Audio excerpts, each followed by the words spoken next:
po, ako po si Deborah Catalan at naway ma-inspire po kayo sa storya ng buhay ko as OFW at i-share nyo po yung link sa mga kakilala nyo po.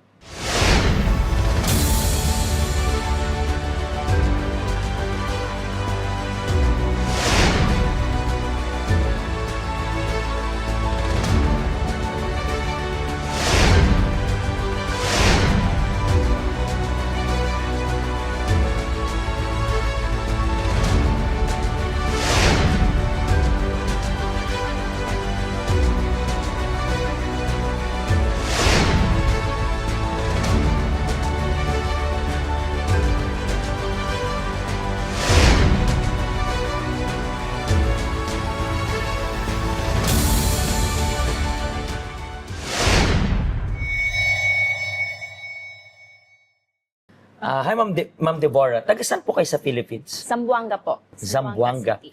And gano'n na rin po kayo katagal na nag-work abroad? 5 years and 7 months po. 5 years and 7 months. Dito lang ba sa Hong Kong? Sa Hong Kong lang po. Sa Hong Kong lang. Pero paano ka rin umabot sa point na this time kailangan ko na mag-abroad? Hindi naman po ako inubliga talaga. Yung palang yung gusto ko lang na maiba naman kasi sa Pilipinas po, factory worker po yung trabaho ko. So, yun na lang yung lagi. For 11 years, yun yung laging trabaho, bahay. So, sabi Pero ko, yung pagkatrabaho mo sa factory worker, sorry to cut you, sa Mindanao or sa Manila? Mindanao po. Sa Mindanao. po. And sa Mindanao, as a factory worker is maliit lang rin yung kita, Yes di ba? po. Kasi may mga provincial rate na nangyayari. Yes po. So, within 11 years, parang paulit-ulit na lang. Yes po. And then Paulit-ulit na lang po yung cycle ng buhay. So, parang naengganyo na rin po dahil sa mga katrabaho ko na umalis at nag-abroad nga po. So, tinay ko lang pong mag-apply. Ang una mo talagang tinry is target is Hong Kong talaga? Hindi po, Singapore po. Singapore. Naka-ready na po yung aking application at for schedule to flight na po ako at may ano na po ako, may ticket na para Singapore. and then ano Kaya nangyari? lang, tinawagan po ako ng agency ng Singapore na hindi daw po ako lilipad ngayon kasi wala daw po akong experience na magbantay ng bata. So parang kinancel rin nila. Yes po. And then, yes, na-disappoint ka agad that Yes time. po. Kasi nag-resign po ako sa trabaho ko noon. So, And then gumastos ka na rin ng medyo yes po. malaki. May gasto na rin po. Nung tumawag sila, nakatanggap ka at least ng compensation o walang-wala talaga? Wala po. Wala po talaga. So paano ka, bakit ka pa rin nag-pursue na iba naman na bansa? Kasi po parang yung tinatawag na parang nahiya po ako kasi nag-resign nga po ako sa trabaho ko. So dahil doon, naghanap po ako ng ibang bansa at ito po yung Hong Kong. Ang Hong Kong po ang may nag-offer sa akin and at 3 weeks lang po akong nag-apply, may amo na agad. May amo ka na yes agad. Po, ganun So, kabilis po. With the span of how many months nakaalis ka? Parang Opo. Nasa 2 months lang 2 po months ako. lang. So parang may amo ka agad and then after parang more than a month, may visa na agad and then Yes alis po. na agad. Alis na po agad. And dito sa Hong Kong, nakailang amo ka na? 3 po. 3. Yes po. So how was the first employer? Yung first employer ko po is 5 months lang po ako doon. So, terminate on the spot po ako. Hating gabi po ako pinababa ng bahay na yun. Ano to rason? Ano po, kasi nagpaalam lang po ako yun na mag-exchange. May kasama po ako sa bahay. 2 po kami. Kasi mayaman na pamilya. So, nagpaalam po ako na mag-exchange kami ng holiday nung kasama ko. Kaya lang hindi po pumayag si amo. Nag-hysterical na po siya. Ang dami niya ng pinagsasabi, ang dami niya ng pumunta. Tapos yun na, pinapili niya po ako. Either I stay o bababa ako. Yung gabing yun. And then anong pinili mo? Bumaba po ako. Talagang Okay po, pinili mo na rin. pinili ko yung Parang bumaba. Parang- hindi mo na kaya yung, Yes po. yung pressure and everything. Yes po. Kasi nagtangka na rin po ako dong magpakamatay sa kanila. So, ano po, sobrang, kasi yung employer, yung unang employer ko po is, kumbaga, sa pinakamayaman dito sa Hong Kong, nandun yung list, nandun sila. Nandun yung mga ano nila. So, yung standard, sobrang taas po na hindi ko Kaya talaga. kasi And then first time mo pa. Yes po. So, lahat walang araw na hindi po ako nakakatanggap ng masasakit na salita mula sa kanya. So, parang Hindi mo na rin talaga Hindi kaya. ko na po nakaya nun. And then, so, umuwi ka ng Philippines that time? Hindi po ako nakauwi kasi nung time na yon is may COVID. So nandito ka that time. Nakastuck po ako dito sa Hong Kong with 2 months. So, walang income, Walang kahit income, ano. wala pong kahit na ano, nasa boarding house lang. Pero nagka-try ka rin maghanap ng employer that time?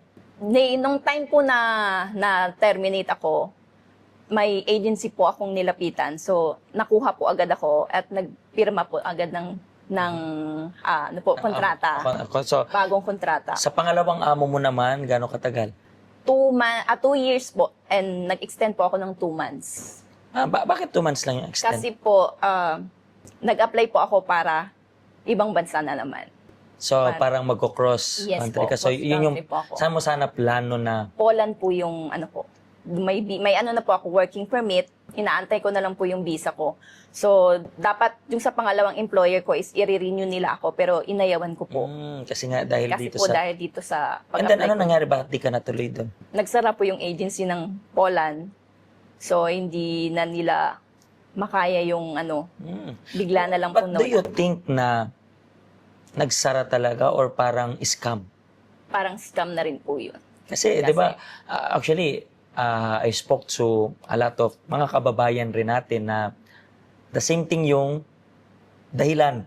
No, that's why I was thinking like this. Kung nagsara, okay, fine. Acceptable reason. Isang agency na nagsara. Pero kung almost same para sa lahat, parang there's something fishy na doon, di ba? Parang Yes. niloko na tayo. And then, nanghinayang ka doon sa amo na yan. Yes po. Sobra kasi Mabait sila? Mabait po sila. Mabait po. Wala po akong problema sa kanila. So, yung nagsara yung agency doon, nag-stay ka lang rin dito sa... Hindi, o Kasi umuwi ka? ayoko naman pong, hindi nga po ako nag-renew doon sa pangalawang employer ko. So, nung time na parang wala akong pag-asa talaga na mabibigyan ng visa doon po sa Poland. So, naghanap po ako ng panibagong amo. Ito na po yung pangatlo kong amo. So, ito na yung current mo ngayon. Ilang Yes years po. ka na sa kanila? Nakadalawang kontrata na po. Nakadalawang kontrata ka na. So far, kamusta naman sila? Maayos naman po sila. Maayos naman sila. Na-bless. Sobrang ano na po talaga ako sa kanila. Kaya, Pero paano ka napunta dito sa health center? nung time po no na talagang depressed ako. Kasi nga po doon po sa application ko ng Poland. So, So, doon ka talaga doon na-depress? po ako na-depressed. Malaki rin ba nagastos mo that time? 20 HKD po. 20,000 Hong Yes, Kong dollar? Hong Kong dollar po. Hiniram ko pa po yun Sa mga banks? sa bangko. 2 bangko po yung intutangan ko noon. So, after nun, imagine mo, nagkabaong-baong ka na nga sa utang, Yes po.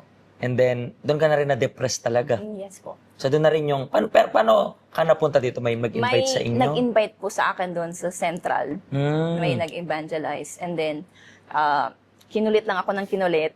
And then, nung Sunday na yon sabi ko, sige nga, subukan That's it. kong pumunta sa So, gano'n ka na po center. katagal dito? Magto 2 years na po Magta 2 ako. years. And then with these 2 years, alam ko, hindi naman magically magbabago yung lahat. Pero how are you now after this 2 years na nasa health center ka?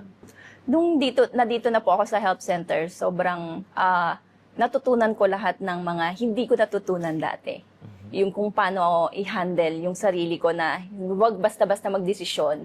Huwag maingganyo sa mga anong Easy money, yes, ganun. easy money, yung mga pag-apply sa ibang bansa na kung para hindi naman talaga sa iyo kasi sobrang laki po ng gasto doon. At the same time, dito po sa health centers, naturuan ako kung yung direksyon. Lalo na sa finances ko, single po ako, so kailangang mag-save ng mag-save, hindi yung gasta lang po ng gasta. Very nice. Kasi may mga tao na, sabi mo nga, hindi naman kailangan pumasok sa utang, pero nakakapasok sa utang because lack of direction. Ikaw po, ano pong mapapayo mo sa mga kapwa mo ring OFW? Maybe, sabi natin, frustrate kasi the same situation. Kasi marami ditong cases na they are applying para sa cross-country, di ba?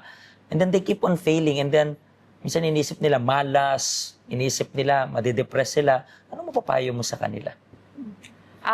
Sa mga kapwa ko pong OFW na nagbabalak na magko-cross country or papunta sa ibang lugar na para sa future, pero ano lang po, pag-isipan niyo po ng maayos. At the same time, may mga health center na kagaya nito na tutulong, magbibigay ng gabay at this magbibigay ng gabay sa inyo kung paano nyo po ma-handle yan kasi mostly yung emosyon po talaga yung nagko-control sa ating mga Pilipino, sa ating mga OFW, kaya napupunta po tayo sa mga sitwasyon na hindi po natin inaasahan. So, I think that's a very powerful advice. And maraming salamat po sa pag-share ninyo ng inspirational story, I believe. And sana makaabot ito sa mga kapwa mo na they are planning. They are planning pero hindi nila napag-isipan ng maigi, padalos-dalos sa pagdesisyon. Hopefully talaga maabot itong video na ito para sa kanila. Maraming salamat po sa pag-special guest. At kayo rin po, paki-share nitong link para po sa lahat. And meron tayong help center na palaging nandito. Bukas, katulad niya ng natulungan, gusto rin po namin kayong matulungan. Pagpalain po kayo ng Diyos. Hello, ako po si Pastor Joshua dito po sa UCKJ Help Center dito po sa Hong Kong. At yung mga napanood nyo pong testimony ay mga testimony ng mga OFW dito sa Hong Kong. Pero I believe makaka-relate rin naman kahit nasaan po kayong bansa. Basta OFW. Ang help center po natin ay walang pinipiling religion. Base na rin po sa name, Health Center. Kung kailangan nyo po ng karagdagang information, nandito lang po sa baba lahat ng information na kailangan ninyo. Kontakin nyo lang po kami at magiging masaya po kami na matulungan ka, ma-assist ka, nasaan man po kayong bansa. Pagpalain po kayo ng Diyos.